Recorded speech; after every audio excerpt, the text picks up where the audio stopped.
souvent en public, ils ont un peu peur de... Shalom, bien-aimé. Shalom à tous. Shalom, ma sœur Francine, ça va? J'ai essayé d'appeler 5 fois cette semaine. Ça va? 5 fois cette semaine? 5 fois. Laisse maman, mais laisse, ils vont tous venir. Comment il est le calendrier?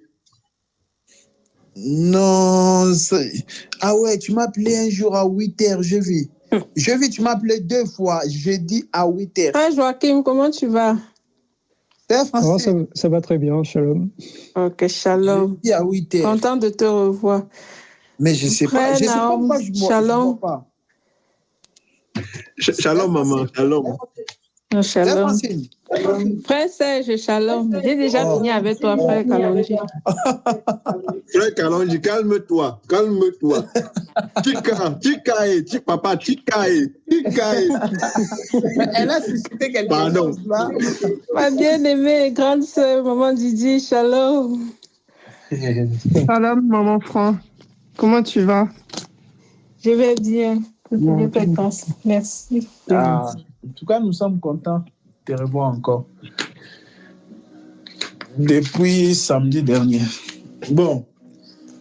Donc, je continue dans ce que je disais. Bon, sœur Francine, on en parlera. Je continue dans ce que je disais afin que la sœur Francine puisse entrer. C'est qu'on avait des préoccupations avant la pause. On avait déjà pris une séance un jour pour répondre à la préoccupation de la sœur Francine concernant les persécutions, les combats d'un enfant de Dieu. Est-ce que ça veut dire qu'il n'est pas sauvé? Un enfant de Dieu a droit d'avoir des combats? On avait répondu oui. Donc, on avait déjà traité cela. On avait vraiment pris une séance. Et après, on avait aussi la préoccupation sur la musique mondaine parce qu'il y a un pasteur, un prophète au Congo qui a dit qu'il n'y a aucun verset qui montre qu'un enfant de Dieu ne peut pas écouter la musique. Il a dit ça publiquement. Et les gens qui n'avaient pas des écritures, ils n'avaient pas autre choix que de s'incliner, de se taire. Donc, il a dit qu'il n'y a aucun verset biblique qui interdit. Vraiment, c'est ces mots, c'est comme ça il a dit. Il a dit qu'il n'y a aucun verset biblique qui interdit un enfant de Dieu d'écouter la musique. Bon, je ne sais pas, verset là, lui voulait vraiment voir vraiment l'interdiction clairement comme ça, je ne sais pas comment, mais lui, il a dit qu'il n'y a aucun verset qui interdit d'écouter la musique mondaine. C'est pourquoi j'avais ramené ça ici. Est-ce qu'il avait raison ou pas? Parce qu'on avait aussi évoqué la musique dans notre thème là, quand on parlait les bruits d'avant la résurrection de la fille de Jairus. On a vu les joueurs des flûtes qui faisaient du bruit. Donc, ça rentrait dans notre thème. C'est pourquoi aussi j'avais posé cette question-là. Est-ce que le prophète là a raison ou pas? Et après, ce qui est très important, la préoccupation, c'est Apollos. Apollos, la Bible dit, c'est un juif qui prêchait, mais Aquila, ses Priscille lui ont croisé. Et en ce moment, ils ont ajusté son enseignement afin qu'il puisse commencer à prêcher avec beaucoup plus d'exactitude. Donc, la question, avant, il ne prêchait pas avec plus d'exactitude. Donc, il était sauvé ou pas? Parce qu'on a vu aussi plus tard, dans Acte 19, les disciples qu'il avait encadrés. Donc, ils avaient la connaissance du salut, oui ou non. Donc, c'est un peu ça, quoi, que j'ai voulu encore les rappeler, afin qu'on puisse aussi parler. Bon, c'est sûr qu'on ne va pas... Même en 5 minutes, c'est compliqué, vraiment de vider ces sujets-là. Mais bon, voilà. On va déjà commencer par prier. Je pense qu'on avait dit à 18h15, on va prier et ensuite on verra les restes. Je ne sais pas s'il y a qui encore qui doit entrer.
Oui, je ne sais pas si on peut allumer nos caméras, s'il vous plaît,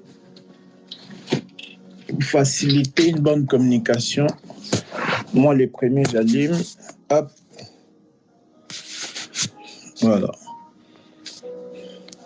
Allumez vos caméras, s'il vous plaît. Hop. Pour ceux qui peuvent allumer vos caméras,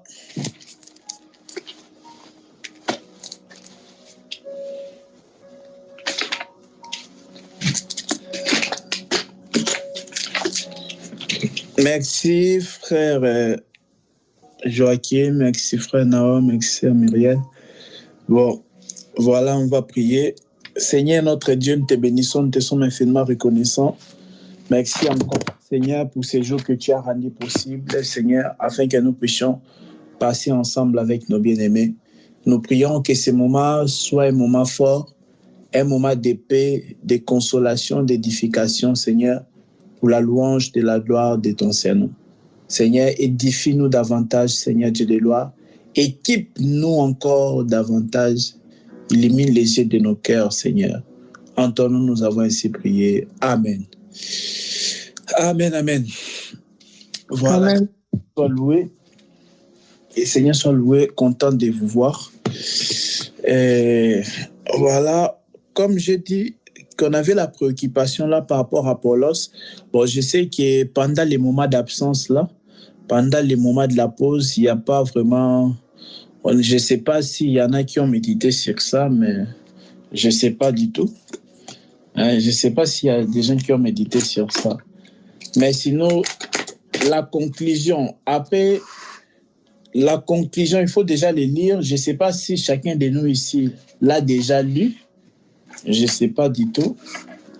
Parce que Apollos, on comprend que les disciples qui l'avaient encadré, ils n'avaient pas la connaissance du salut.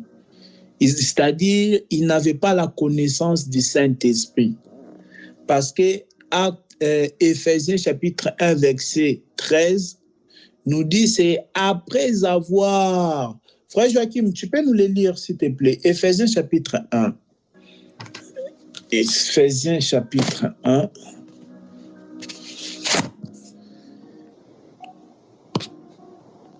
Éphésiens chapitre 1, le verset 13. Qu'est-ce qu'il dit? Prenons tout ça, prenons tous Éphésiens chapitre 1. Là, on n'est pas encore entré dans notre thème d'aujourd'hui. En lui, vous aussi, après avoir entendu la parole de la vérité, l'évangile qui vous sauve, en lui vous avez cru, et vous avez été marqués de l'empreinte du Saint-Esprit qui avait été promis. Ok. Donc, pour être marqué du Saint-Esprit, pour être scellé du Saint-Esprit, il faut écouter d'abord la parole de la vérité, l'évangile de votre salut. Donc, le Saint-Esprit, donc, on peut recevoir le Saint-Esprit qui est de cette manière-là. C'est après avoir écouté la parole de la vérité, virgule, l'évangile de votre salut. La parole de la vérité, c'est l'évangile. La Bible dit maintenant, c'est comme ça que vous avez maintenant reçu comment vous êtes scellé du Saint-Esprit. Quand tu entends la parole de la vérité, l'évangile du salut, et tu crois en cela, c'est comme ça maintenant tu as le Saint-Esprit.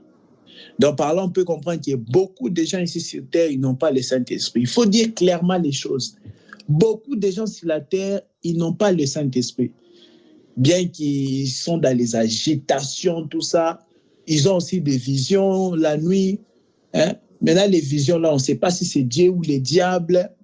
Mais une chose est sûre, c'est qu'une personne qui n'a pas entendu, qui n'a pas cru à la parole de la vérité, l'évangile du salut, c'est une personne qui n'a pas reçu le Saint-Esprit. Et la question sera encore, qu'est-ce que l'évangile du salut annonce? Parce que c'est ça, hein? On peut dire, il faut écouter l'évangile du salut. Mais l'évangile du salut annonce quoi? C'est ça la question. L'évangile du salut annonce quoi? Parce qu'il y a des gens, ils pensent qu'ils ont écouté, entendu l'évangile, alors que non. Ils ont écouté la loi. La loi n'est pas l'évangile. Je ne sais pas s'il y aura des questions, mais la loi n'est pas l'évangile. Il y a beaucoup, ils ont écouté la loi, mais la loi n'est pas l'évangile. Et ils confondent. Ils pensent qu'il a écouté l'évangile. Non, il a écouté la loi. Mais la Bible dit, après avoir entendu la parole de la vérité, l'évangile de votre salut, vous êtes scellés du Saint-Esprit. Tellement tu as cru à l'évangile du salut, Dieu maintenant comme garantie. Pour te garantir qu'il t'a sauvé, il te donne le Saint-Esprit.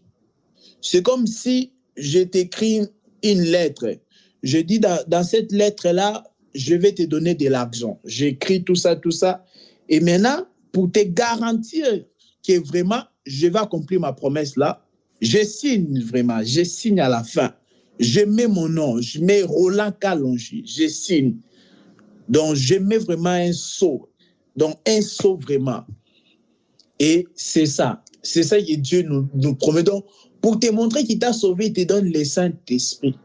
Et le Saint-Esprit là vient en toi quand tu as encore des faiblesses. Le Saint-Esprit ne vient pas lorsqu'on est parfait. Non, c'est ce qui me fait mal d'écouter un évangéliste, je ne sais pas, un prédicateur dire, il faut laisser ça pour que le Saint-Esprit vienne en toi. Il faut que tu arrêtes ça. Donc, en gros, il te dit, il faut que tu deviennes parfait pour que le Saint-Esprit vienne en toi. Mais qu'est-ce que le Saint-Esprit va faire quand il va arriver? Si je suis déjà parfait, pourquoi je vais aller au Seigneur? C'est Dieu qui doit me transformer. Donc le Saint-Esprit vient à nous, non pas parce que nous sommes parfaits. Le Saint-Esprit vient après avoir cru à l'évangile du salut. Donc, bien qu'on a encore des faiblesses, bien qu'on a encore des failles, il y a des choses qu'on n'arrive pas encore à abandonner. Le Saint-Esprit vient parce qu'on a accepté l'évangile. Et c'est lui maintenant qui va nous aider. Parce que la marche, je dois faire avec le Saint-Esprit. Je ne saurais pas faire la marche chrétienne tout seul. Ça, c'est... Donc, il y a vraiment... On se rend compte qu'il y a beaucoup de faussetés qui ont été prêchées. Donc, je dois tout abandonner, tout ce qui est de mal, pour que le Saint-Esprit vienne à moi. Mais de quelle façon j'aurais déjà cette force-là d'abandonner le mal? Parce que l'homme sans le Saint-Esprit, c'est un homme adamique. Donc, sa nature, c'est le péché. Même s'il essaie de se discipliner, il va toujours se retrouver dans le péché. Vous voyez? Donc, c'est comme ça on voit que le Saint-Esprit vient en nous, non pas parce que nous sommes parfaits, mais parce qu'on a cru à l'évangile du salut et le Saint-Esprit nous est donné pour nous rendre meilleurs pour le jour de l'enlèvement. Voilà. Donc, Éphésiens chapitre 1, verset 13, on dit c'est après avoir entendu la parole de la vérité, virgule, l'évangile de votre salut. C'est comme ça que le Saint-Esprit vous est donné. Maintenant, on a vu dans Actes 19 que les disciples qui Apollos avait encadrés, ils étaient ignorants du Saint-Esprit, ils ne connaissaient pas le Saint-Esprit. Mais Apollos, c'était un juif qui était éloquent, qui parlait bien, qui parlait des choses de Dieu. Mais on comprend tout de suite qu'Apollos n'a pas prêché le salut à ces hommes-là. Est-ce que jusque-là, nous sommes d'accord ou pas? Dites-moi d'abord si vous êtes d'accord. Est-ce que jusque-là, nous sommes d'accord qu'Apollos n'a pas apporté la connaissance du salut à ces disciples-là qui l'encadraient? Les disciples-là que Paul a croisés dans Actes. C'est Actes 19, non? Je crois que c'est Actes 19.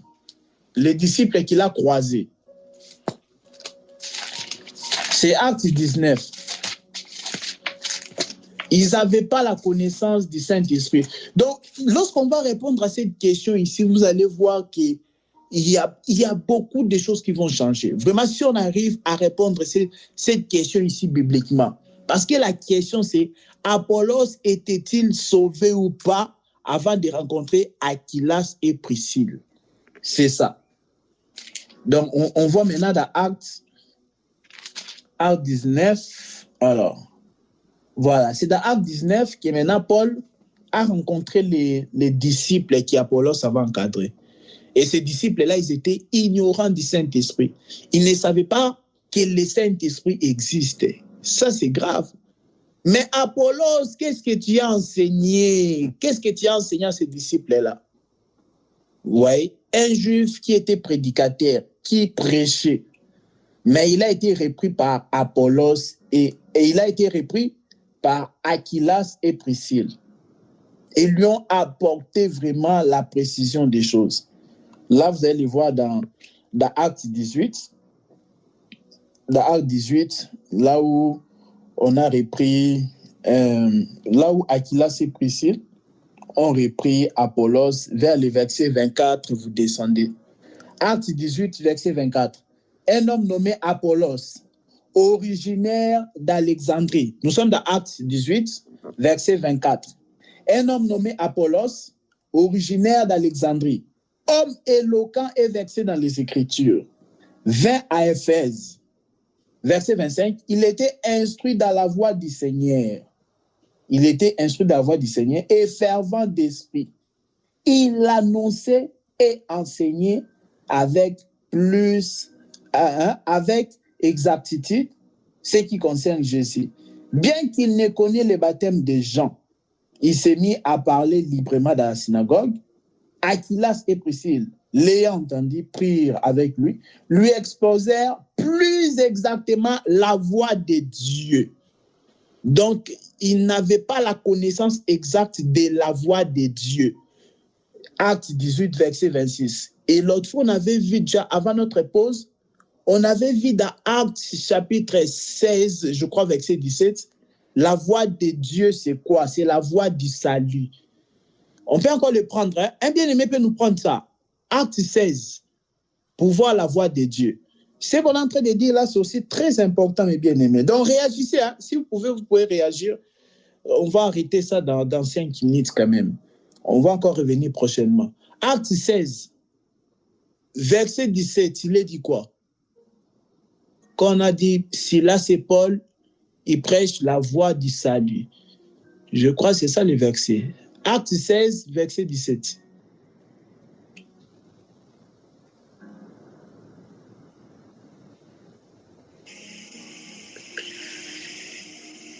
Elle s'est mise à nous suivre, Paul et nous, en criant « Ces hommes sont les serviteurs du Dieu très haut, ils nous annoncent le chemin du salut. » Donc, elle a fait...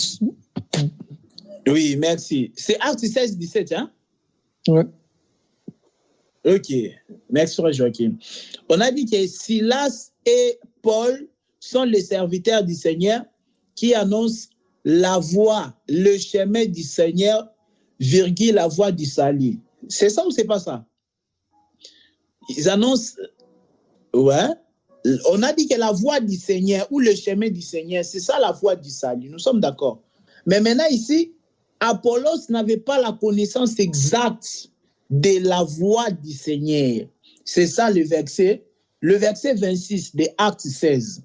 Il est dit qu'il s'est mis à parler librement dans la synagogue. Aquilas et Priscille, l'ayant entendu, les prirent avec eux. Ils lui exposèrent plus exactement la voix de Dieu. La voix de Dieu. Aquilas et Priscille avaient la connaissance exacte de la voix de Dieu. Et ils ont exposé cela au bien-aimé Apollos. Donc Apollos n'avait pas la connaissance exacte de la voix de Dieu. Or, la voix de Dieu par rapport à Acte 16, verset 17, c'est la voix du salut.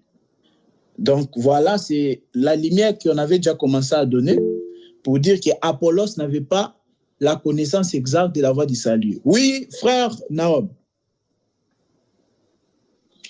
Voilà, je suis d'accord avec toi jusqu'à un point, mais je ne partage pas ce que tu dis sur Apollos. Je conçois sur la voix de Dieu, mais la voix de Dieu, c'est quoi?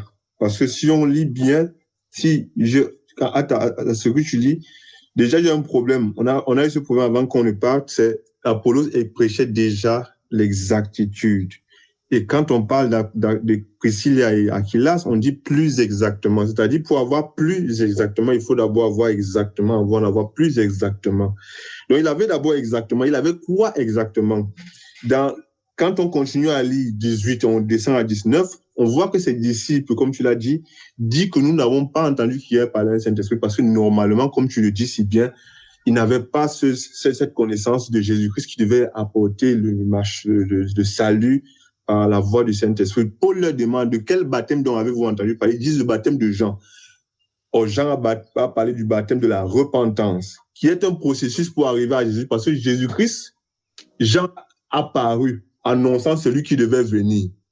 Donc, Apollos, il parlait de tout ce qui est passé jusqu'à Jean. Il n'a pas continué avec Jésus-Christ. Plus exactement, c'est depuis ce que Moïse, leur père, a dit jusqu'à Jean. Voilà pourquoi ses disciples ont été baptisés le baptême de Jean. Mais arrivés là, ils n'ont pas connu que le Messie est venu. Ils n'ont pas connu que le Messie a agi quelque chose. Donc l'exactitude, c'est la loi de Moïse. Jusqu'à Jean, il s'est arrêté là. Oui. Et maintenant, quand les disciples de Jésus-Christ le prennent maintenant à part, on lui dit maintenant que le Messie, là, que tu dis là, voilà, il est venu, il a dit ça. Voilà pourquoi l'apôtre dit que maintenant, il a parlé de la repentance. Maintenant, le Messie est là. Soyez baptisés maintenant au nom de Jésus-Christ. Donc, je suis d'accord de ce que tu dis pour laisser les autres parler aussi. Ok, merci. Frère Naum vient de soulever un élément qu'on doit épingler. Donc, il a dit quoi que Apollos, exactement là, en réalité, c'est la loi jusqu'à Jean-Baptiste. Parce que le baptême des gens là, préparé pour un autre chemin, le chemin de Jésus. Ok. Donc, en plus, j'aimerais vous rappeler cette écriture. Matthieu chapitre 11, verset 13. Il est dit quoi que la loi et les prophètes ont témoigné jusqu'à Jean. Bon, comme la Bible le dit exactement, plus exactement. Quelqu'un peut nous prendre ça? Matthieu 11, 13. N'attendez pas que Jésus seulement à Capernaum. Hein? Ça, c'est les choses de Dieu qu'on est en train de parler. N'attendez pas seulement Jésus à Capernaum. Matthieu 11, verset 13. Matthieu 11, verset 13. Il est dit quoi? Matthieu 11. Car tous les prophètes et la loi ont prophétisé jusqu'à Jean. Ok, merci. Tous les prophètes et la loi ont prophétisé jusqu'à Jean. Donc, comprenez de Adam jusqu'à Jean-Baptiste. Ils ont prophétisé. D'accord. Donc, c'était des prophéties, mais qui devaient s'accomplir plus tard. Mais maintenant, vous voyez, c'est l'ombre. Ça, c'est l'ombre. Quand Matthieu 11, 13 dit que tous les prophètes et la loi ont prophétisé jusqu'à Jean. Jean, là, c'est Jean-Baptiste. Ça, c'est l'ombre. Donc, Apollos, il avait la connaissance de l'ombre. C'est qu'on peut dire autrement. Je crois que le frère Naum sera d'accord avec moi. Donc, la connaissance exacte qu'Apollos avait, c'est la connaissance de l'ombre. Maintenant, la connaissance plus exacte, c'est maintenant la connaissance de la clarté, de la lumière qui est venue en Jésus. Maintenant, on arrive petit à petit. On comprend qu'une personne qui est dans l'ombre n'a pas encore été éclairée. Est-ce que ça, c'est compliqué? Une personne qui est dans l'ombre n'a pas encore été éclairée. Parce qu'on doit enlever les voiles là. Il a les voiles. Frère Naum, c'est ça, il a les voiles. Une personne qui est dans la loi. Frère Joachim, je vois que tu ne réagis pas là. Une personne qui est dans la loi, il a les voiles. Et Paul, il dit quoi dans 2 Corinthiens 3? Il dit lorsque on s'est converti, les voiles est ôté. Vous vous rappelez de cette écriture-là? Lorsque l'homme est converti, les voiles aussi est ôté. Ah, il faut qu'on les lit, non, quand même. Donc, on nous rappelle, Paul il nous montre que c'est lui qui a encore les voiles, c'est une personne qui n'est pas encore convertie. 2 Corinthiens, je crois, chapitre 2. Alors, la lettre, c'est 2 Corinthiens 3 normalement. Et voilà. Alors, c'est dans 2 Corinthiens 3, vers les versets, voilà, les versets 9 déjà.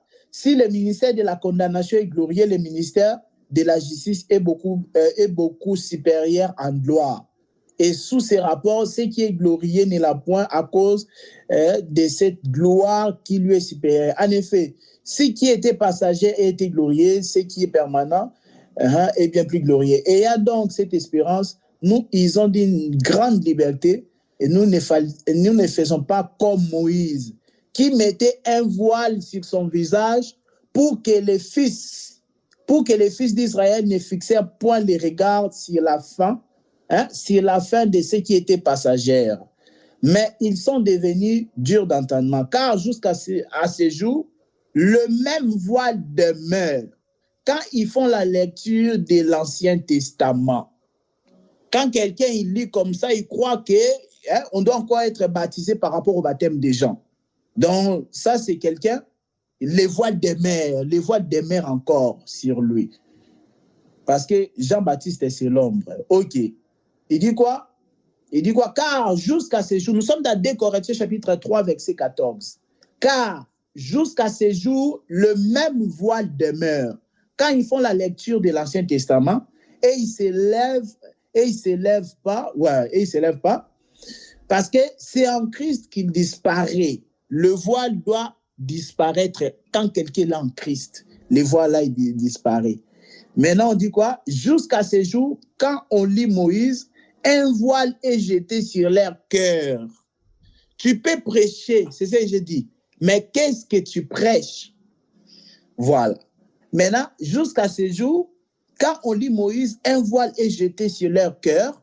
Mais lorsque les cœurs se convertissent au Seigneur, le voile est ôté.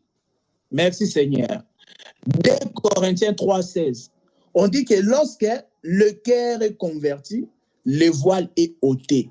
En d'autres termes, lorsque le cœur n'est pas encore converti, le voile demeure. Nous sommes d'accord, non? Le voile demeure, ok, le voile demeure tant que le cœur n'est pas encore converti. Mais lorsque le cœur s'est converti, le cœur là, ça dit les gens, lorsqu'il s'est converti. Oui, frère Naum, intervention, oui. Il faut leur dire que même ceux qui restent à dire on ne pêche pas, on ne fait pas ce que Moïse a dit, on ne vole pas. Tant qu'ils n'ont pas reçu le message de Jésus-Christ, c'est le voile. C'est ça. Amen. Donc, ils peuvent aller rester dans l'église où on dit ne prêchez, soyez comme des règles, soyez comme la Chine, soyez comme quoi, je ne sais pas moi quoi. Amen. Tant que vous n'avez pas reçu le message du Messie Jésus-Christ, vous n'avez pas le salut. Amen. Amen. Donc, je pense qu'on arrive déjà, la lumière est déjà brandie là par rapport à ça. On a compris qu'Apollos, il avait encore le voile demeurait sur lui. Parce que quand il prêchait, lui, il voyait l'ombre. Il demeurait dans les baptêmes de Jean-Baptiste. C'était l'ombre. Donc, on comprend que le voile demeurait encore. Mais Aquilas et Priscille ont fait un travail très exceptionnel, celui de ôter les voiles. Ôter les voiles, c'est présenter plus exactement, on dit quoi? La voix du Seigneur. C'est ce que le frère Naoum vient de dire. Donc, il ne suffit pas seulement de prêcher. Mais quand tu prêches, là, tu te situes où? Tu te situes dans le premier Adam ou dans le second Adam? Parce que de Adam jusqu'à Jean-Baptiste, tout ça, c'est le premier Adam. Je répète. De Adam jusqu'à Jean-Baptiste, tout ça, c'est toujours le premier Adam. Le second Adam commence maintenant en Christ maintenant. Est-ce que toi, tu es avant Jésus? Parce que si tu es avant Jésus, tu te retrouves dans le premier Adam. Ce que tu prêches, c'est dans le premier, ça c'est limite avant Jésus. Ah, là, il y a un problème. Mais si ce que tu prêches, c'est à partir de Jésus, c'est en Jésus, là, tu es dans le second Adam. Donc, je pense que c'est quand même clair quand on parle avec les Écritures, parce que ce que je dis, j'aime toujours le répéter. La raison pour laquelle aujourd'hui il y a beaucoup de doctrines, c'est que chacun ramène ses raisonnements dans les choses de Dieu. Si frère Joachim ramène ses raisonnements, frère Naom ramène ses raisonnements, frère Serge, sœur Francine, sœur Myriel ramène ses raisonnements. Moi, je ramène aussi mes raisonnements. Comment on va s'en sortir? On ne va pas s'en sortir. Et il y aura division. Donc, il y aura division, il y aura plusieurs doctrines. C'est ce qui existe déjà là. Parce que l'homme a ramené aussi ses raisonnements. Donc, il fait ses raisonnements plus la parole de Dieu. Il appelle ça prédication. Non, la prédication, c'est 100% la parole de Dieu.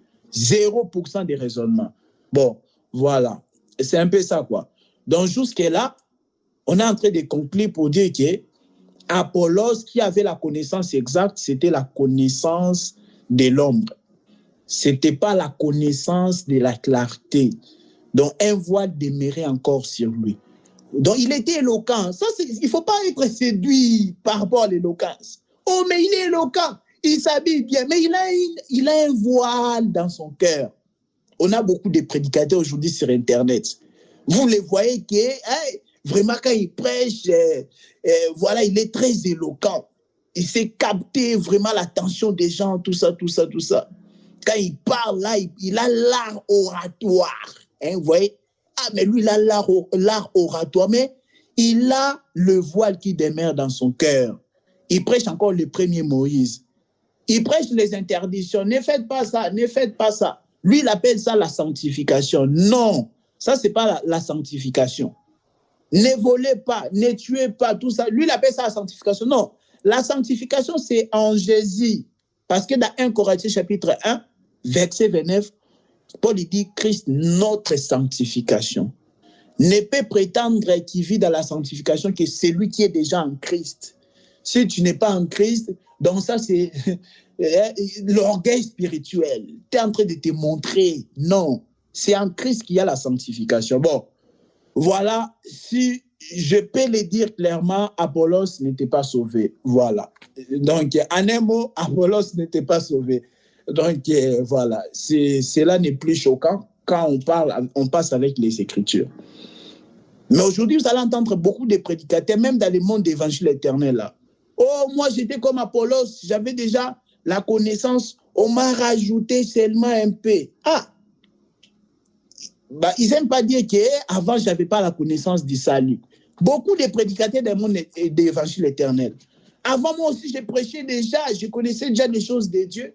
Donc, je suis comme Apollos, mais je suis venu seulement ajuster. Frère Serge, tu es là? Tu es là, ok. Beaucoup ils disent que je suis venu seulement ajuster. J'étais venu seulement pour ajuster comme Apollos.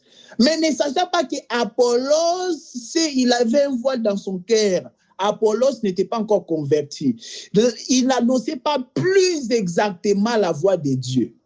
Et ça, comme je vous dis, là, je vais aller faire maintenant un partage avec des ministres là, du monde d'évangile éternel.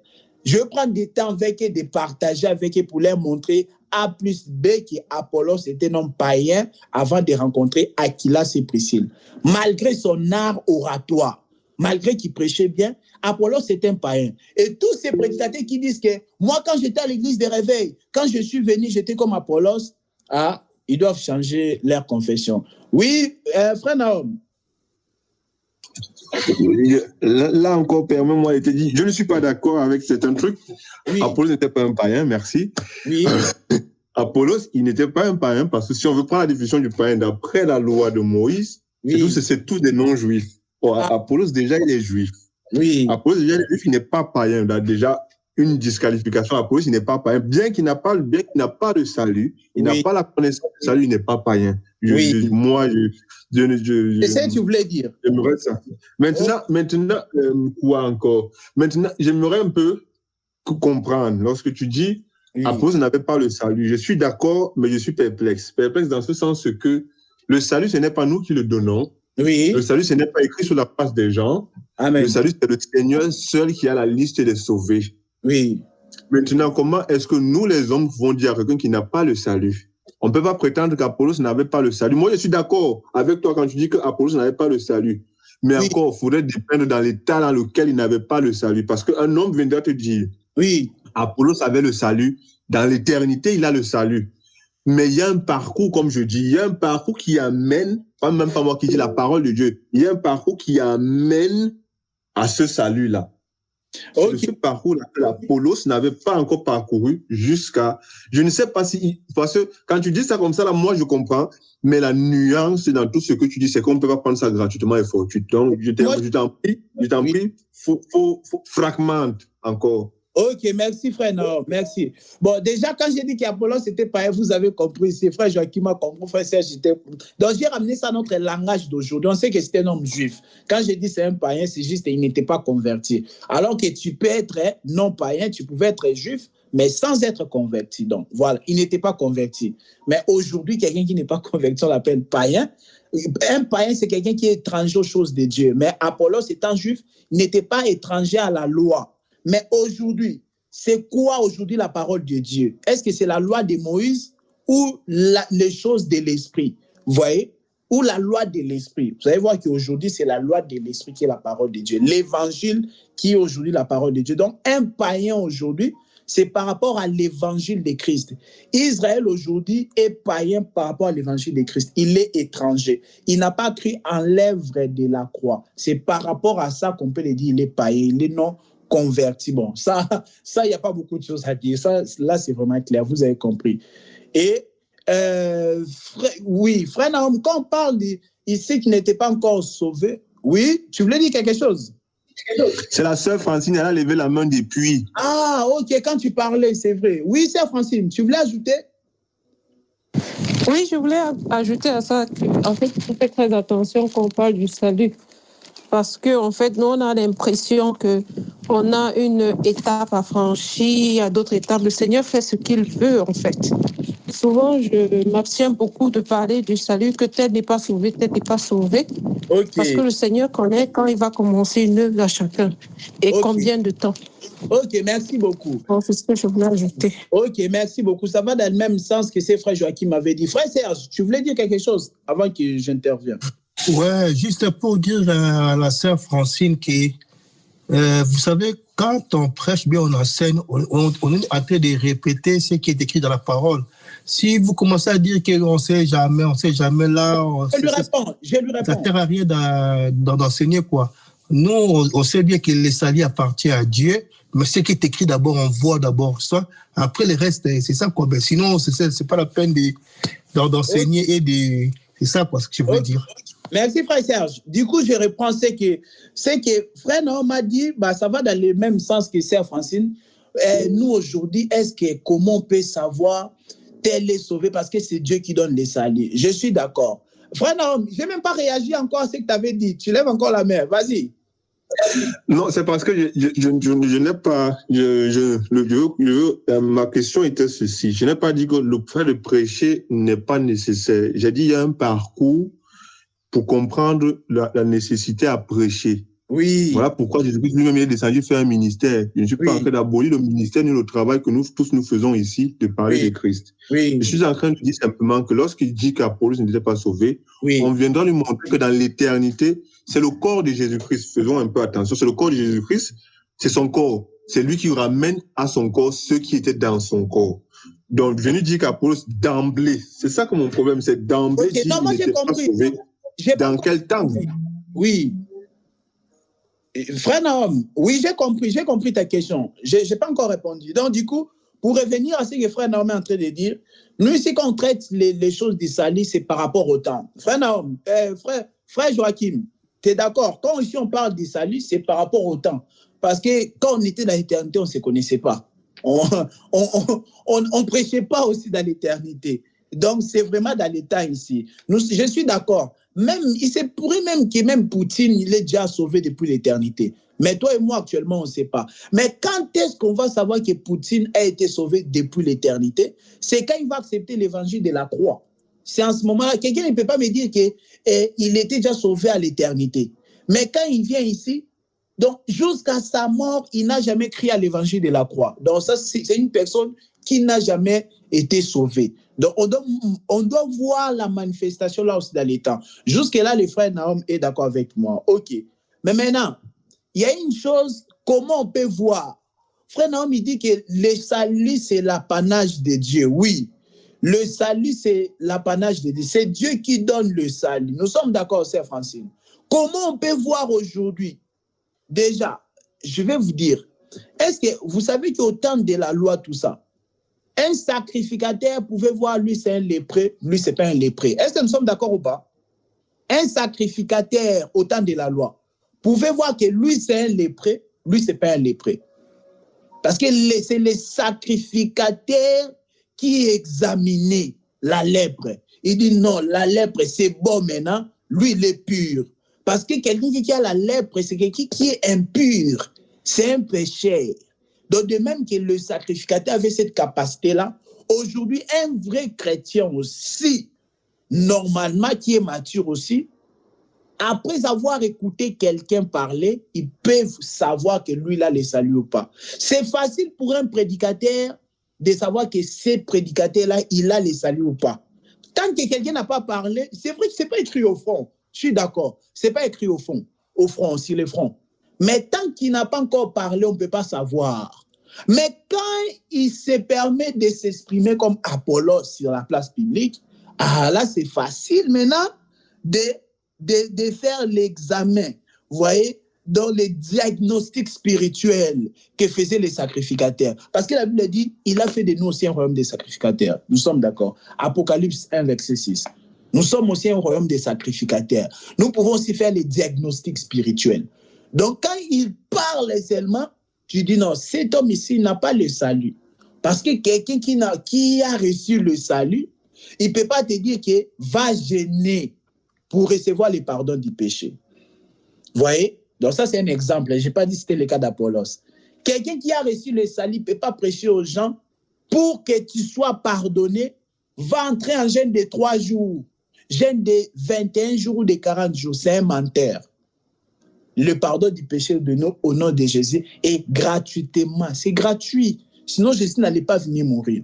Donc, juste, c'est avec ces éléments-là, je pense que je vous ai répondu.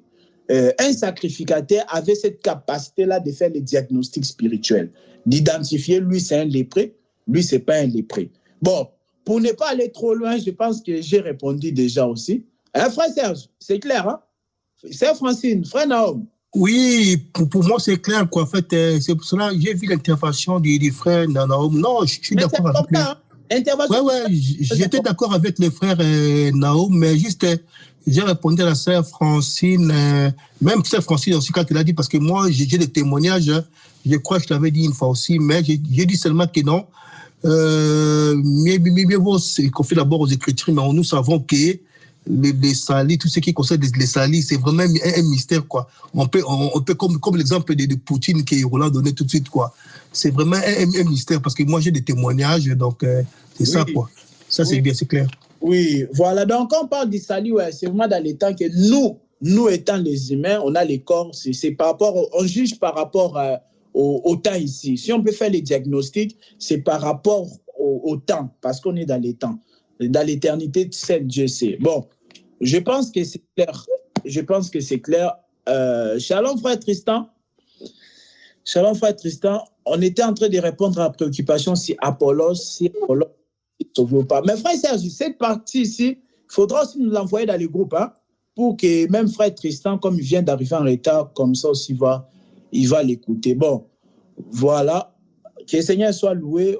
Pendant 30 minutes, là, quand même, on va aborder l'enseignement sur Jésus à Capernaum. Donc, on a conclu sur Apollos qu'il n'était pas converti. Apollos n'était pas converti. Voilà, c'est ça. Donc, tout prédicateur qui s'identifie à Apollos, il doit faire très attention. Ok, bon, voilà. Que le Seigneur soit loué. Alors, à part le frère Naom, qui nous a fait un très bon résumé le samedi dernier, là, est-ce que qui parmi vous ici peut nous résumer, juste même 40 secondes, en quelques mots, nous résumer un peu Jésus à Capernaum, à partir du premier parti jusqu'à 6, jusqu'à ce qu'on a vu la dernière fois. Parce que les frères Naom avaient quand même fait un très bon résumé. Mais aujourd'hui, du coup, qu'est-ce que vous avez retenu jusque-là, en fait, par rapport à cet enseignement de Jésus à Capernaum? En quelques mots seulement. En quelques mots, on peut vous dire Jésus à Capernaum, on entend parler Jésus à Capernaum, mais qu'est-ce qui se passe là-bas, dans Jésus à Capernaum? À part les frères Naom, hein, vous tous ici, est-ce qu'il y a quelqu'un parmi vous ici qui peut nous faire un résumé de 40 secondes au moins? 30, 40 secondes, Jésus à Capernaum. Qu'est-ce que vous avez retenu jusque-là concernant Jésus à Capernaum?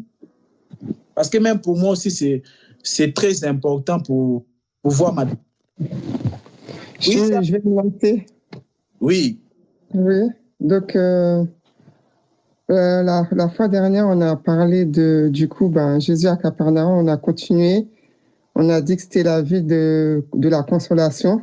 Le Seigneur a fait beaucoup de miracles, chassé les démons, guérison des malades, pardonner les péchés. Amen. Voilà. Et après, on a bien précisé que Capernaum, c'était dans le territoire de Zabulon, Nephtali, parce que en fait, Nephtali était le 6e fils de Léa. Zabulon, oui. Oui, Zabulon était le 6e fils de Léa. Pardon. Oui. Et, en fait, ça voulait dire, lorsqu'elle a eu cet enfant-là, elle s'est dit en elle que ça voulait dire que son mari, que son époux allait être avec elle. Oui. Enfin, allait vivre avec elle, habiter avec elle. Oui. Et le lieu d'habitation, si je ne me trompe pas. Oui. Et ça voulait dire beau don. Très bien. Bon don, donc l'affection de l'homme envers sa femme. Oui. Et en fait, précisément, ce qu'elle a exprimé, c'est mon mari habitera avec moi. Oui. Et voilà. Et on a aussi parlé du bruit de la résurrection, c'est-à-dire si je me trompe pas, le second bruit, c'est comme après que le Seigneur ait guéri des malades, ça a envoyé un bruit. Et en fait, c'est comme une publicité, en fait. Ça a présenté la puissance du Seigneur. Oui, très bien. Okay. Mais le mot de la fin, c'était vraiment le bon don. Le bon don. Oui. Voilà. Ok. D'accord, très bien, merci beaucoup. Alors, le frère Naom a écrit un message ici, je l'ai vu. Moi, en fait, j'avais laissé plus aux enfants hein, de faire le résumé, mais comme je suis dehors, là, donc je ne sais pas comment je peux les interpeller. Quoi. En fait, je ne vais pas répéter parce que les frères Naom, en fait, avaient bien résumé. Je ne vais pas un peu faire répondre ce que les frères Naom avaient dit. En fait, en bref, c'est quoi Capernaum, c'était une vie de consolation. Mais cette vie de consolation, il y avait tellement beaucoup de problèmes. Donc, une vie de consolation, mais qui avait trop de problèmes, quoi. Donc, c'est résumé par rapport à ça. Une ville qu'on devait trouver la consolation, oui. de cette ville-là, il y avait tellement de problèmes. Il y avait tellement de soucis, quoi. Après, j'ouvre la piste pour le frère Joachim, après, et le reste, quoi. Ok. Ah, frère Serge, toi, c'est parti du problème. Ok. Là, c'est bien. Ok, très bien. Ok, frère Joachim. Moi, je dirais juste que c'est la ville où Jésus a fait la plupart de ses miracles. Enfin, la plupart. Beaucoup de miracles, contrairement à chez lui, dans sa patrie, où il n'a pas fait beaucoup de miracles.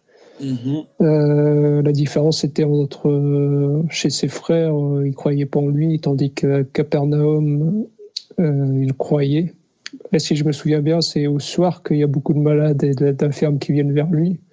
Donc ça nous rappelle aussi les deux alliances, l'alliance du matin et l'alliance du soir, l'alliance de Moïse et chez les Juifs. Et quand il part chez les non-Juifs, et c'est chez les Juifs n'ont pas cru en lui, c'est chez les non-Juifs qu'il a fait beaucoup de miracles. Enfin, ça peut nous rappeler ça aussi d'un point de vue. Ok. D'accord. Frère Joachim. Sœur Francine, tu voulais dire? C'est vrai, j'avais déjà fait un résumé la fois passée. Oui. Tout ce que je voulais ajouter, c'était... c'est vrai, on a tout dit. Hein. Bon, que Capernaum aussi, en fait, le Seigneur allait faire des miracles là-bas parce qu'au fait, aussi, ça a été aussi prophétisé déjà par des prophètes. Oui. C'est aussi important. Et la dernière fois aussi, quand on en parlait, on voulait bien faire la différence entre Zabulon et Lévi aussi. On en est un peu attardé. Oui. Ça, c'est la dernière fois quand tu expliquais. Oui. Le beau don, la manière que tu disais, c'était un peu, on voyait un peu la part de Lévi, en fait, dans Zabulon aussi. Zabulon, oui. Donc, c'est un peu ça. Dans un résumé, la ville du prophète Nahum, ville de consolation où le Seigneur a fait plusieurs miracles. Ok, très bien. Merci. Frère Tristan, je ne sais pas s'il est là. S'il peut dire quelques mots par rapport à Capernaum. Ah, ok, il ne nous entend pas. Ok, bon, merci à vous tous, merci beaucoup. Parce que le samedi dernier, les frères Naom nous avaient fait aussi un très bon résumé, comme vous aussi d'ailleurs aujourd'hui, que le Seigneur soit loué. C'est vraiment très important qu'on puisse, on ne va pas tout retenir, ça c'est sûr, on ne va pas tout retenir, mais même les miettes là, ça doit rester en nous vraiment pendant longtemps.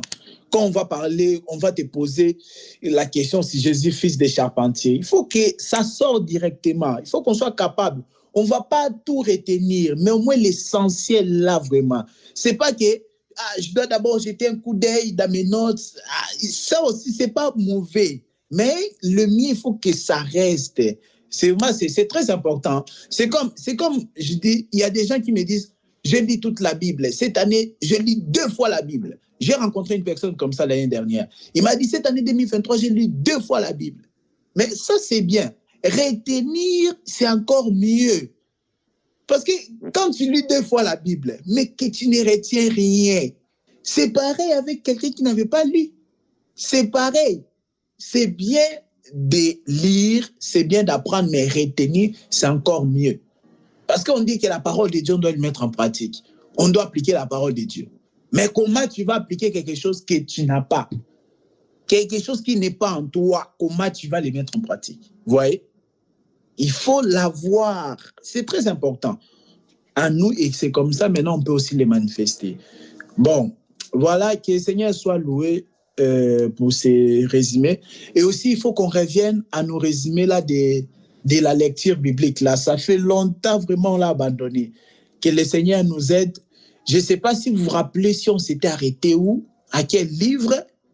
Moi, j'ai peur de me tromper. Je ne sais plus si c'était Actes des Apôtres. Mais je ne sais pas la dernière fois, c'était quel livre? Actes. Ah, ok, d'accord alors. D'accord, merci frère Naom. Heureusement. Heureusement, que le Seigneur soit loué. Mais je crois qu'on avait fini Actes. Hein? Frère Naom, on avait fini Actes ou pas? Non. Ouais. On n'a pas fini Actes. On s'était arrêté à, je crois que c'est 12. Je crois que c'est 10. Voilà. Ok, on va reprendre par là alors. On va reprendre dans Actes 8 ou 10, comme vous avez dit là. Parce que ça nous aide beaucoup. On sait que tout le monde a déjà lu le livre des Actes, mais quand tu lis ça encore, tu relis, non, c'est toujours différent. Même moi-même, parce que moi ici, je ne fais pas les résumés des lectures bibliques, mais même moi, je lis. Quand on disait que 6 chapitres, même moi, je lis. Je lisais même un peu plus, mais je lis chaque semaine. C'est vraiment très important pour nous tous ici. On va reprendre cela d'ici la semaine prochaine. On va lire du coup Actes 8. Voilà. Frère Naom, tu as dit le temps déjà. Alors, le temps de la lecture. Oui, le temps de la relecture.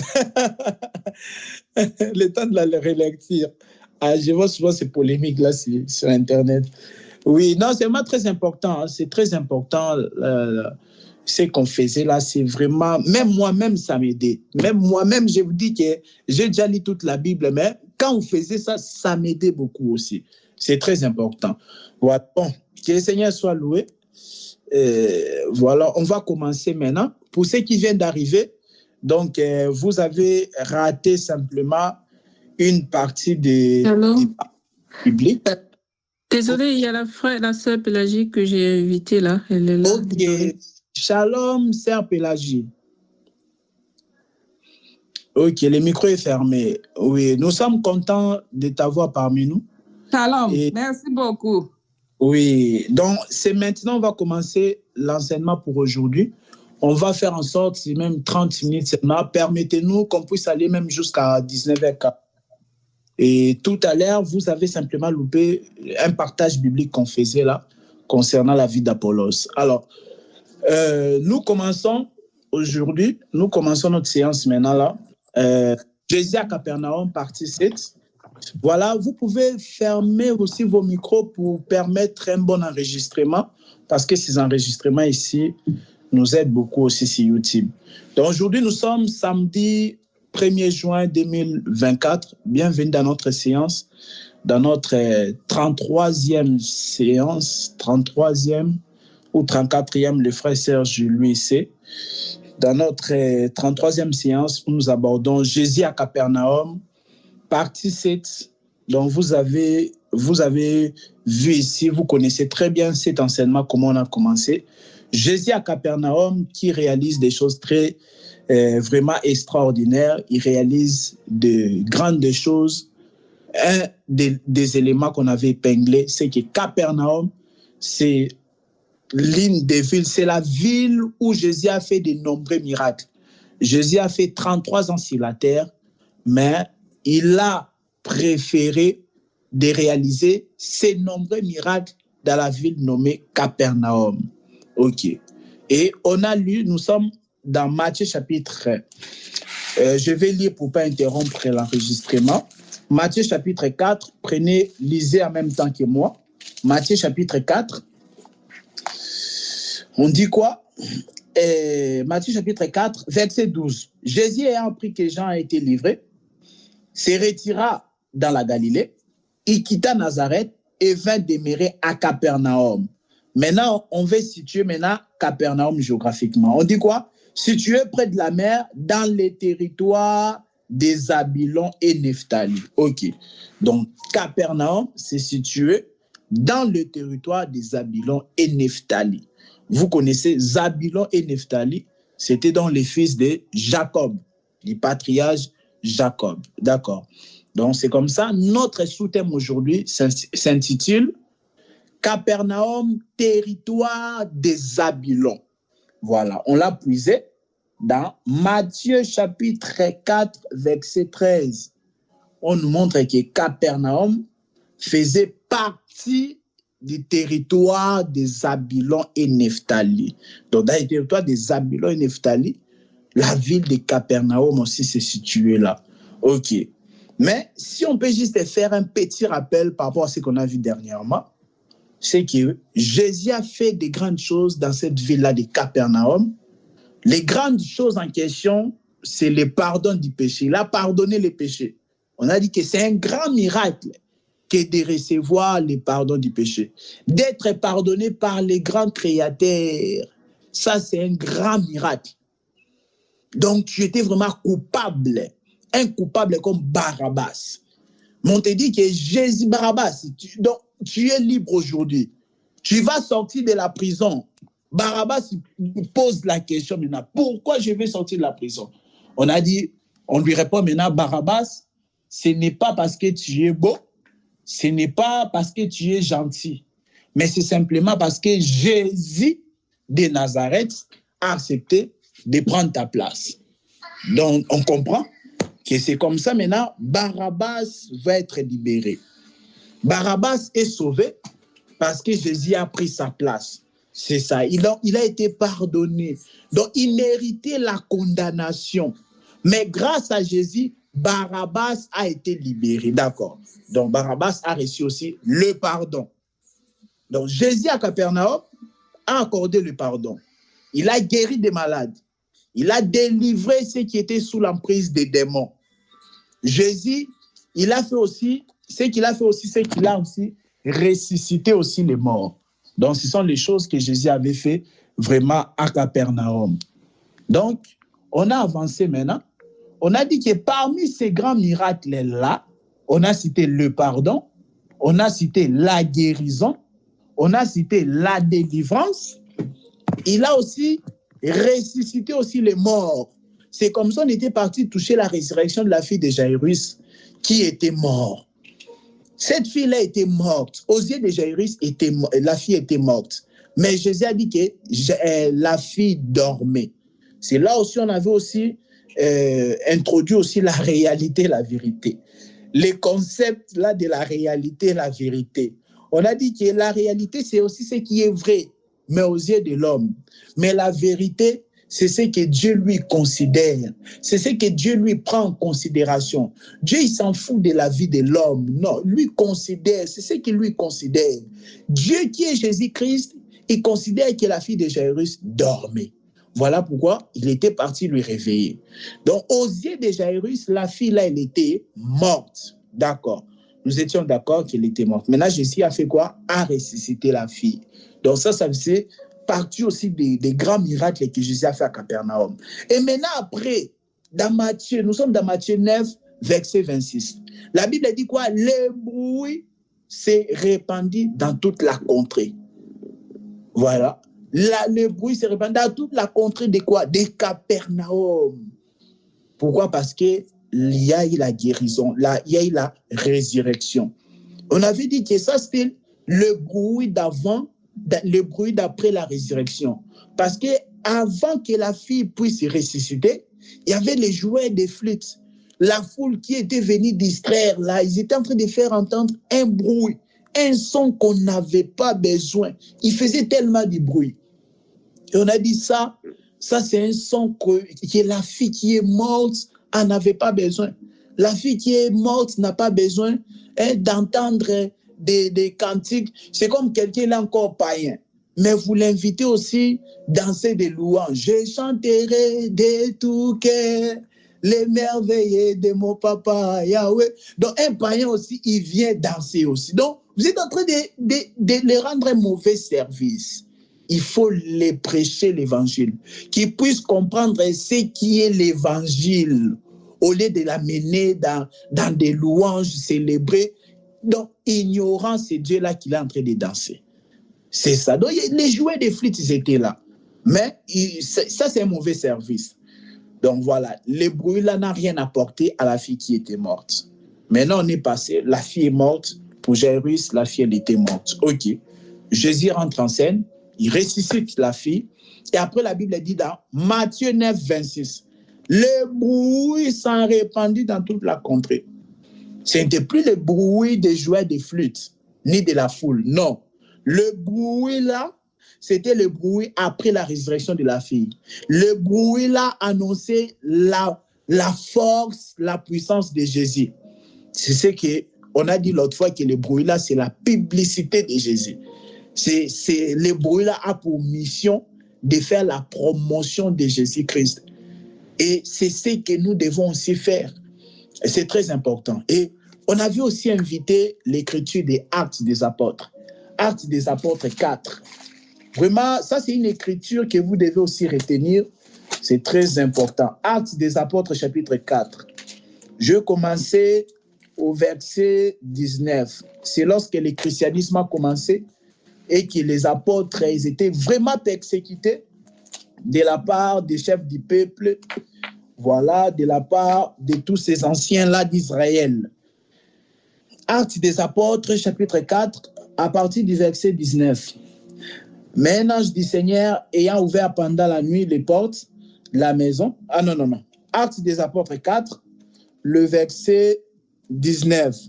Pierre et Jean leur répondirent, jugez s'il est juste devant Dieu de vous obéir plutôt qu'à Dieu, car nous ne pouvons pas ne pas parler de ce que nous avons vu et entendu.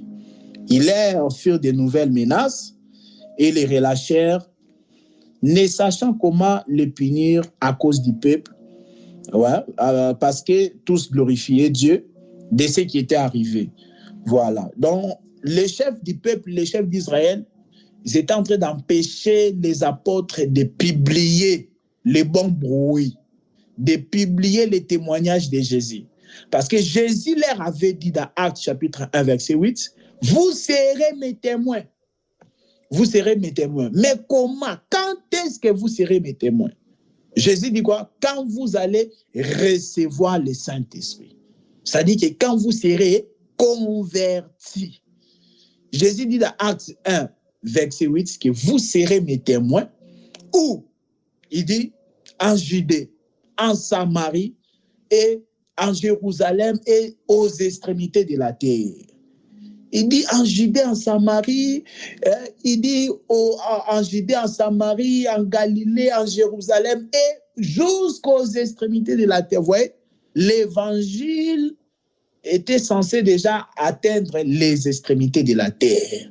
Donc, c'est dans les programmes de Dieu.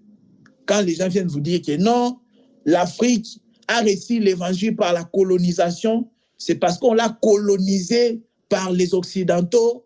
C'est comme ça, l'Afrique n'a pas eu d'autre choix que d'accepter l'évangile parce que l'évangile est venu avec la colonisation. Ça c'est un faux bruit. Ça, c'est un faux bruit. Ça, c'est faux. Un jour, on en parlera. On va parler de la différence entre l'évangile qui est entré en Afrique et la Bible qui est entrée en Afrique. C'est des choses différentes. On en parlera. Ça encore, c'est une autre préoccupation. On en parlera. Voilà. Donc, c'était déjà dans les programmes de Dieu que même l'évangile puisse arriver aussi en Afrique. Mais les gens, pour vous décourager, vous disent que oui, ben vous les Africains, vous avez suivi bêtement les Occidentaux, les Européens, ils vous ont colonisé, ils vous ont aussi ramené la Bible, ils vous ont ramené aussi l'évangile. Donc, vous avez suivi comme ça. Non, dans le programme de Dieu, l'évangile devrait atteindre les extrémités de la terre. Parce que Jésus a dit aux apôtres, lorsque vous allez recevoir le Saint-Esprit, une puissance viendra sur vous et vous serez mes témoins partout. C'est comme ça maintenant, les témoins sont censés quoi? Rendre témoignage, c'est ça. Les témoins sont censés répandre les témoignages de Jésus. Et c'est comme ça, quand ils ont reçu maintenant, la promesse était dans Actes chapitre 1, verset 8. Dans Actes chapitre 2, ils ont reçu le Saint-Esprit. Et maintenant, c'est comme ça qu'ils étaient devenus des témoins. Dans Actes chapitre 4, ils font tellement de choses extraordinaires, tout ça. Après, on les arrête par les chefs d'Israël. Après, ils sont en train de dire aux chefs d'Israël, là, ils disent que les apôtres disent, hein, jugez-en vous-même. Ce qui est juste, c'est quoi? C'est de vous obéir à vous ou à Dieu. C'est ça.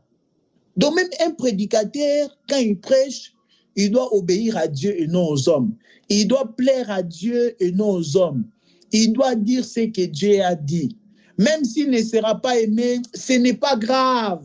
Ce n'est pas grave. C'est pourquoi quand Dieu t'appelle à être prédicateur aussi, il y a une douleur. Hein? Il y a une douleur parce qu'il y a des gens qui étaient censés te donner l'amour, mais ils ne vont plus te donner l'amour parce que toi, tu es en train de dire des choses qui ne leur plaisent pas. C'est ça aussi. Donc, un prédicateur ne doit pas être là en train d'attendre l'amour des hommes. Non, non. Là, ça veut dire que tu n'as pas compris celui qui t'a appelé. Et maintenant, là, ils ont dit au chef du peuple, au chef d'Israël, Actes chapitre 4, verset 19, il dit, d'après vous-même, jugez. Ce qui est juste, c'est quoi? C'est de vous obéir ou obéir à Dieu. Parce que vous êtes en train de nous dire d'arrêter de prêcher au nom de Jésus. Maintenant, on doit vous obéir ou à Dieu. Et maintenant, verset 20, notre verset qu'on avait épinglé, Actes 4, verset 20, il dit, nous ne pouvons pas ne pas parler, nous ne pouvons pas ne pas parler de ce qu'on a vu et entendu. Et c'est comme ça qu'on s'était arrêté sur le bruit d'après la résurrection. Le bruit là s'est répandu. Ils ont vu. Les gens là ont vu quoi? Ont vu la fille ressuscitée. Ils ne peuvent pas rester la bouche bée. Et nous aussi, de même aujourd'hui, on ne peut pas ne pas parler de ce qu'on a entendu et vu.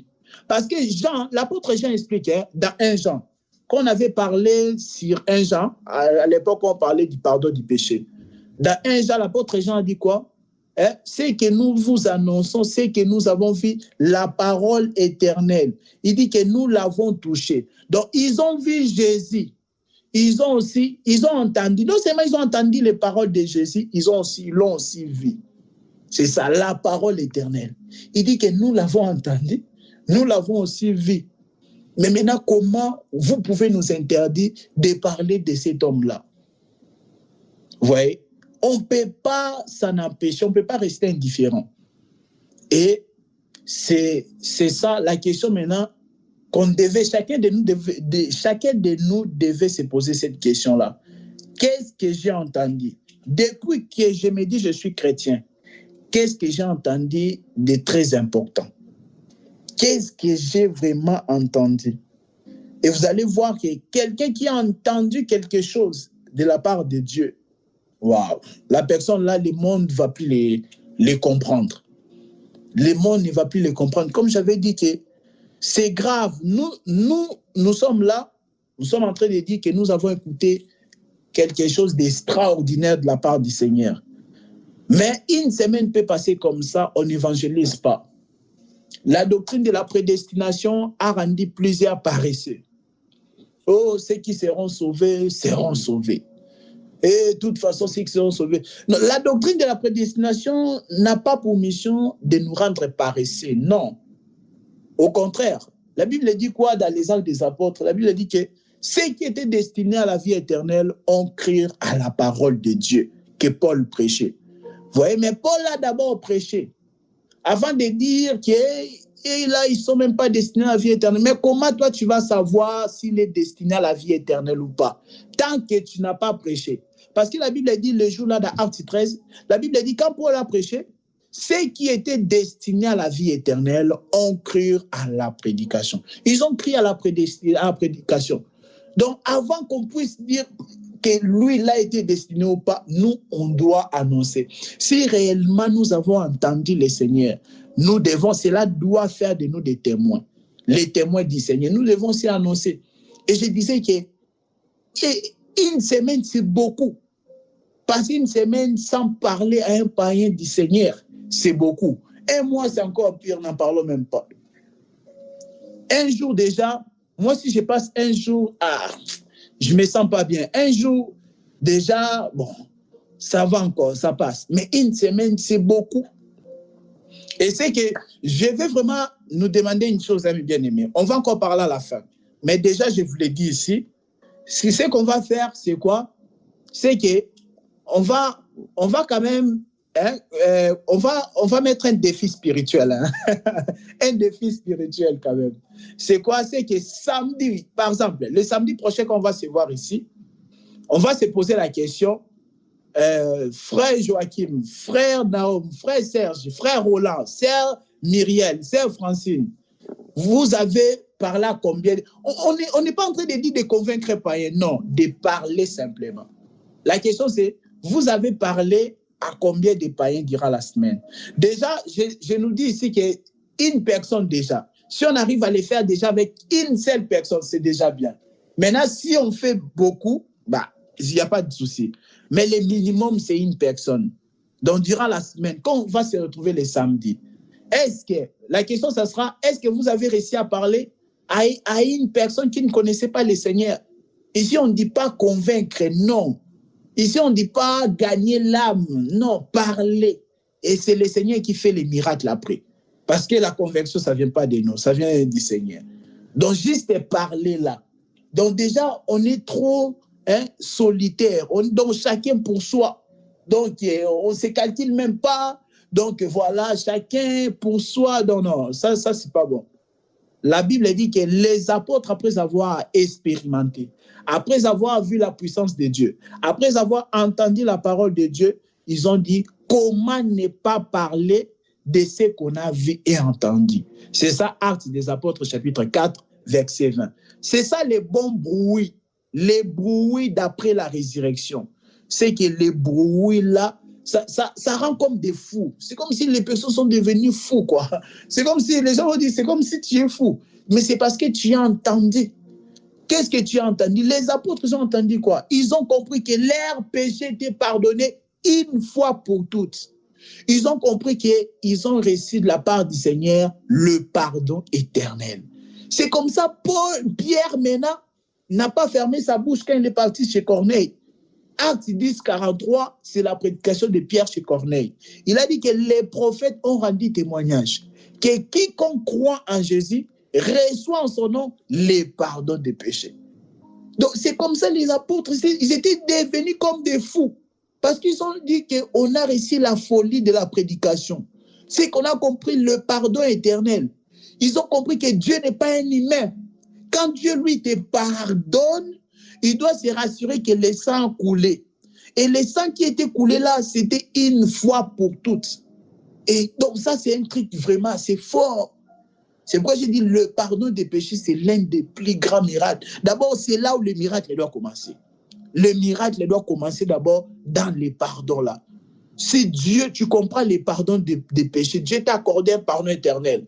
Donc, tu entres maintenant dans la maison de Dieu. Tu fais partie des enfants de Dieu. Ça, c'est d'abord le premier grand miracle.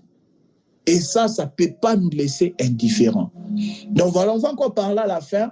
Et on doit être différent vraiment. On doit être différent. On doit être différent dans le sens que on doit vivre la vie que les apôtres ont vécue. Quand on lit Actes des apôtres et on se regarde comme ça, on voit, donc vraiment, il y a une très grande différence vraiment. Et ils sont trop là-bas, nous sommes trop en bas. Mais la question c'est, est-ce que j'ai aussi reçu le Saint-Esprit, le même esprit qui est là? Oui, j'ai reçu le même esprit. Mais pourquoi? Qu'est-ce qui se passe? C'est juste que nous, aujourd'hui, on est un peu fainéants, on est un peu paresseux. C'est ça. Est-ce que c'est à cause du temps? On ne sait pas. l'État ne nous permet pas, on ne sait pas. Tout ça, on doit voir. Mon frère Naomi, je sens qu'il a des choses à dire, hein, mais bon, du coup, ok, d'accord.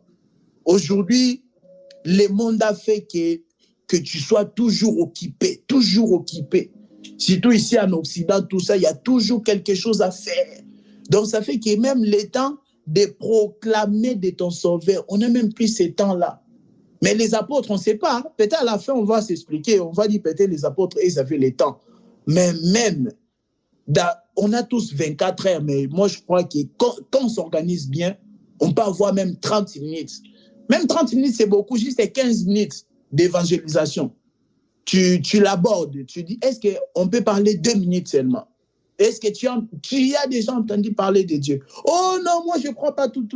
Ok, il n'y a pas de souci. Tu ne crois pas.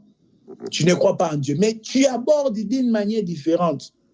Tu dis que est-ce qu'après la mort, tu vas aller où? Est-ce que l'homme, quand un animal, un chien ou un chat, il meurt, est-ce que c'est pareil qu'avec un homme? Est-ce que c'est pareil? On va le voir tout à l'heure quand on va parler encore du chiffre 6. Sœur Francine, pour pas interrompre, hein, parce que je vais te donner la parole après, parce que les frères Serge m'avaient dit, hein, par rapport à l'interruption là, ça ne faisait pas bien. Oui, juste après, je vais te donner la parole. Donc, du coup, mais note ta question, s'il te plaît, note ta préoccupation, s'il te plaît, Sœur Francine. Mais vraiment, que le Seigneur nous aide sur ces points-là, vraiment, parce que si le même Saint-Esprit qui était dans les apôtres, le même Saint-Esprit là aussi habite en nous, alors on ne doit pas voir vraiment des très grosses différences comme ça. Parce qu'on a dit quoi? Que le bon bruit là, c'est la manifestation du beau don. C'est comme ça, on a intitulé notre sous-thème Capernaum, territoire des Zabylons. Par rapport à Matthieu chapitre 4, verset 13. Permettez, bien aimé, permettez qu'on puisse aller jusqu'à 45. Dans pas longtemps, on va atterrir là. Matthieu 4, verset 13, on a vu que Capernaum, c'est dans le territoire des Zabylons. Et on a vu que Zabylon, c'est le beau don. On a lu les Écritures. On a lu, je les donne encore à nouveau. Genèse chapitre 30, verset 20. Lorsque Zabylon est né, Léa a dit, oh, quel beau don. Cette fois-ci, mon mari habitera avec moi. Donc, Zabylon, c'est l'habitation. Autrefois, le mari était éloigné. Le mari n'habitait pas avec la femme. Mais lorsque Zabylon, qui est le 6e fils de Léa, par rapport à Genèse, chapitre 35, verset 23. Genèse 35, verset 23, nous montre que Zabylon était le 6e fils de Léa. Ok. Maintenant, lorsqu'elle vient au monde, Léa s'exprime en disant que cette fois-ci, mon mari qui est Jacob habitera avec moi. Maintenant, on a montré aussi c'est quoi l'habitation. On a donné l'écriture d'Exode. Exode 25, verset 8 à 9. Dieu, il a dit à Moïse, il faut créer un sanctuaire terrestre. Et il a d'abord fait monter Moïse dans la montagne. Moïse a vu les modèles dans le ciel. Et Dieu a dit à Moïse, reproduis la même chose que tu as vu sur la terre. Moïse est venu aussi, il a reproduit les sanctuaires, le tabernacle de Dieu. Dieu l'a dit, c'est pour que moi j'habite au milieu de vous. Exode 25, verset 8 à 9. Le tabernacle a pour mission que Dieu vient habiter avec l'homme. Mais quand Dieu vient habiter avec l'homme, c'est pourquoi? La mission du tabernacle, c'était quoi encore? C'était encore les pardons. Parce que qu'est-ce qui s'est passé dans les sanctuaires là? Une fois par an. Lévitique 16, qu'est-ce qui s'est passé? Les sacrifices là, l'expiation. C'était avec les tabernacles. On tuait l'animal. Et puis le souverain sacrificateur entrait une fois par an dans le lieu très saint pour faire l'aspersion cette fois. Et quand il sortait, le peuple recevait ce qu'on appelle le pardon annuel. Donc ils étaient vraiment rassurés. Et ils ne demandaient plus pardon. Ils étaient rassurés pendant une année, c'est bon. C'est bon, ils étaient sauvés. Donc, vous voyez, la mission du tabernacle, c'est le pardon du péché. On comprend que quand Dieu pardonne les péchés, c'est comme ça que tu es rassuré que Dieu habite avec toi. Quelqu'un qui dans sa tête, tu sais qu'il il est encore redevable face au péché. Il a encore la dette du Seigneur. Donc, c'est une personne que Dieu n'habite pas avec lui. Parce que Dieu doit d'abord te pardonner. Il te voit saint. Même si tu as encore des faiblesses. C'est ce que j'ai dit. Le Saint-Esprit, j'ai dit au début, non? C'est ça. Le Saint-Esprit vient quand tu crois à la parole de l'Évangile. La parole de l'Évangile, la parole de la vérité, l'Évangile du salut. C'est ça, Ephésiens 1, verset 13. Donc, une fois, tu crois en ça, c'est comme ça, Dieu maintenant, qui est le Saint-Esprit, il vient habiter en toi. Mais pour qu'il vienne habiter en toi, d'abord, lui t'a déclaré, c'est d'après Dieu, tu es saint. C'est comme ça, il vient habiter en toi. Vous voyez, la Bible dit quoi? Il n'y a pas les rapports entre la lumière et les ténèbres. C'est ça? Dans 2 Corinthiens 6. Les ténèbres ne peuvent pas cohabiter avec la lumière.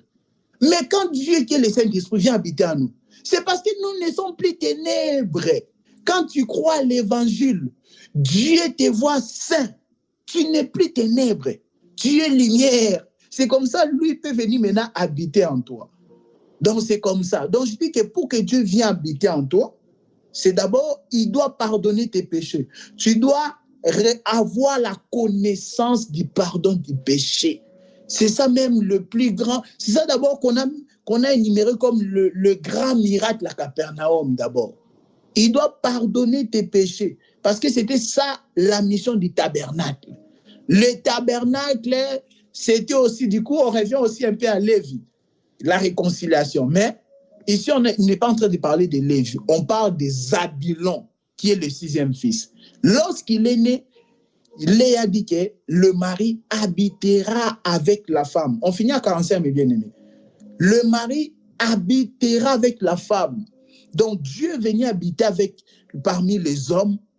Pourquoi? Pour les sauver. C'est ça. Les tabernacles, c'est pour sauver. Quand Dieu vient habiter, c'est pour te sauver. Mais comment il sauve? Luc chapitre 1, verset 77 nous répond comment Dieu sauve. Je répète, je dis que lorsque Dieu vient habiter dans l'homme, c'est pour les sauver. Lorsqu'il vient parmi les hommes, il vient habiter parmi les hommes. Je parle du tabernacle. C'est pour les sauver. Mais comment Dieu sauve? Parce que c'est ça. Les gens, ils sont en train de dire, moi je suis sauvé, mais ils ne comprennent pas. La Bible explique comment l'homme est sauvé. Luc chapitre 1, verset 77. Dieu dit que Dieu, lorsqu'il sauve, il donne la connaissance du pardon des péchés. Luc chapitre 1, verset 77. Il sauve en t'accordant la connaissance du pardon du péché. C'est ça les tabernacles. La mission du tabernacle, c'était le pardon du péché. Le plus grand miracle que Dieu peut faire dans ta vie, c'est de t'accorder le pardon du péché. Parce que le péché, c'est le grand problème de l'homme. Le péché, c'est le grand problème de l'homme. Le péché, ça fait manquer la paix. Quand tu sais que tu es en conflit avec Dieu, comment tu peux avoir la paix? Tu es en conflit avec le grand créateur. Celui qui peut te dire, fils de l'homme, je t'envoie en enfer. Maintenant, toi, tu es en conflit avec lui. Donc, ça, c'est le plus grand problème de l'homme, le péché. Mais Dieu, quand il vient, il ôte ça et puis il demeure avec toi. Voilà, c'est ça.